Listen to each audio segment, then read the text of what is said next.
unusual to see a Japanese company doing such a thing. What's Mitsui's plan here? Hi, good morning, Angie. Well, indeed, I mean, branding outside of retail companies, something like a Sony or Toyota, is quite unusual in Japan. It's something of a recent trend. Anything like an industrial company or a conglomerate hasn't really focused on branding before. If you think about ordinary consumers around the world, they might know of things like Caterpillar, even though they're never going to buy a truck. Will they know the Japanese main rival of Caterpillar? Because in Japan, generally the philosophy has been, if you make a good product, then people will buy it. And marketing has been something of a, afterthought oftentimes. But I think now companies, as they're going abroad, especially companies as broad and diverse as Mitsui, as they're trying to hire staff abroad and find new business partners, they're understanding that actually we need to have a strong brand. People need to know a lot better who we are. They can't just sort of have heard the name somewhere. They need to have a certain identity associated with that name. And so certainly, they're putting in a lot more effort. With Mitsui also, as I mentioned, being so broad, it's very difficult to pin yourself on one product or say we are this company or that company. But certainly because they're so big in commodities, and commodities have had such a bad time in the last couple of years, it's also affected their stock price. So the investors have basically assumed that Mitsui is commodities. Commodities are down, therefore we'll sell commodity names and commodity stocks.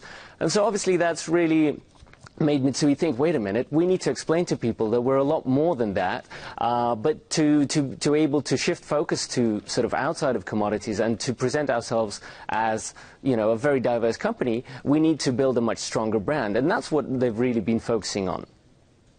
And, marketing is often telling a story about yourself to not only your retail consumers, but everyone, stakeholders included, as you've said. So critical here, then, Mitsui, is rebranding itself. How is it doing that exactly?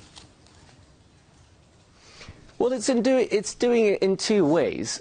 First of all, it decided that it needs to tell investors and potential business partners, even new staff in Japan and outside Japan, a lot better who it is. So we had a kind of a sit down. It brought together a lot of top managers and had a real sort of brainstorming session for about 3 months, where the company said, right, we need to tell people who we are in a very simple way that people will understand. And so they did that. Now, on the more sort of marketing side of it, they went quite pop.